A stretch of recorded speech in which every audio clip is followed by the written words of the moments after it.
Hello everyone, I hope you are well today. Today's video is about a fitness studio design. So if you are an architect or you are a person who will be trying to convert a building into a gym or a fitness center and you are trying to create a fitness studio, then this video is for you. I live in the UK and I've been going for fitness classes at a large number of places over the last more than 10 years. And unfortunately, I have to tell you that most of the fitness studios in here are not very well designed. I think it's important to talk about this because a well-designed fitness studio that can attract more people and encourage more people to exercise is going to be very important for public health. And public health is something that I happen to care about, so this is why I'm talking about fitness studios here. So today's video is going to be about the size of the fitness studio. What size and what shape of the room you are going to need to have a really good fitness studio. So first, the shape of the studio. Ideally, you will be looking for a room which is either square or rectangular. And try to avoid any strange shapes such as L shape or a triangular shape. Perhaps some trapezoid rooms could work for classes such as spin, but I'm trying to make you understand how to design a fitness studio which will be suitable for a wide range of classes. So in this case, you are going to need a room which is square or rectangular. The size of the room is very important as well, and in most places I've been to, the fitness studio was always too small. And when the fitness studio is too small, it's not only that it's not very comfortable in there, but each studio has got what I call the best, like a prime spaces, the space which is best to stand in an exercise, because from this space you best see the instructor. These are usually spaces which are on the right hand side of the instructor. So in most fitness studios, people will try to stand in this area, and if the studio is too small, people will start to compete for these spaces. So this is something that not many people know about unless you actually come to the class.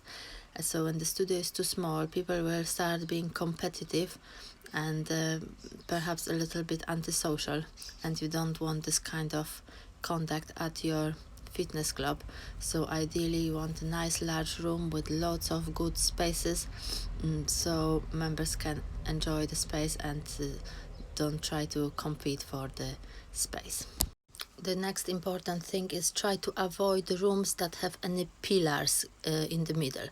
Each pillar will restrict visibility, because you need to remember that the instructor will be standing at the front of the class and everyone else has to see the instructor. So if there is any pillars, they will be restricting visibility, and people will not be able to actually use the space behind the pillar because they will not see the instructor from there. So try to select a room which has no pillars at all. Another important thing is the lighting in the fitness studio. So you might be surprised, but the best room for fitness studio is a room which has no daylight access. So if you can find a room with no daylight access, or a room where you will be able to cut off the daylight access completely, this room will be best for your fitness studio.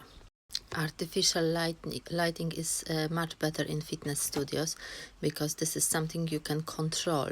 So you can adjust the brightness, you can adjust the colors, and this will be suitable for a wider range of classes in there. So this is why you want artificial light rather than daylight. Also, I think the future of fitness will be hologram instructors and perhaps AI mirror type instructors that will be displayed in the wall of the fitness studio. So to be able to have this kind of technology in your future fitness studio, you will want to be able to cut off the access of daylight. Now, when it comes to the size of the studio, also most places that I have seen had two small fitness studios. And the ideal fitness studio will not be smaller than 14 meters wide and about 12 meters deep. So you want at least 14 times 12 meters for the studio to have a reasonable size. And if you want to have the best studio ever, you would like a room that has extendable depth. So the room would have sliding door at the back which can be opened, and the room can be extended for more people to join.